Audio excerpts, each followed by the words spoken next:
বিশালগড় নাড়াউড়া এলাকা থেকে fishing cat উদ্ধার করল বন দপ্তরের কর্মীরা। অনেকদিন যাবৎ একটি বাঁশের ঝাড়ের মধ্যে ফিশিং ক্যাট ও তার শাবকদের থাকতে দেখেছেন এলাকার লোকজন। হঠাৎ সেই বাঁশের ঝাড়ে বুধবার সকালে আগুন দেওয়ার ফলে জনসম্মুখে চলে আসে ফিশিং ক্যাট সহ তার শাবকরা। জনমনে শুরু হয় আতঙ্ক। খবর দেওয়া হয় চরিলাম বন দপ্তর অফিসে।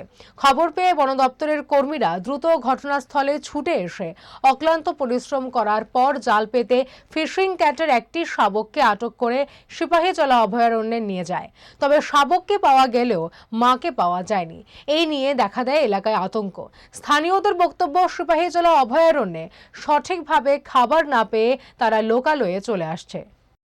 আমরা আপাত দৃষ্টিতে মনে হইতাছে এটা একটা বিরল প্রজাতির প্রাণী, যেটা আমরা ফিশিং ক্যাট কইয়ে থাকি।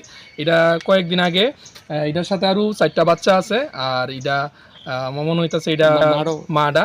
এটা একটা বাজারে আসলো, আমরা আরো পিছনে একটা বাজার আছে, দুই সাইডে জল, মাঝখানে একটা বাজার আসলো। ওই বাজারটা আজকে সকালবেলা বিক্রি হয়ে গেছে। তো বাজারটার মধ্যে আগুন লাগানো হয়েছে। 3 দিন ধরে এটা এদিকে দেখা যাইতেছিল বাচ্চাটি রেলে এসিরা বন্দর থেকে ডিবার লুক আয়া গেছে, কিন্তু তারা যথেষ্ট পরিমাণে আইডেন্টিফাই না করার কারণে তারা ধরে নিতে পারছে না। তো তারা এখন খবর দেওয়া হয়েছে, ঘন্টাখানেক আগে এটা দেখা গেছে বাচ্চাটা আগুন লাগানো, সম্ভবত তারা এন থেকে বাইরে গেছে। আর এটার মধ্যে একটারে আমরা এই বাজারটার মধ্যে, এই গাছটার মধ্যে দেখা যাইতেছে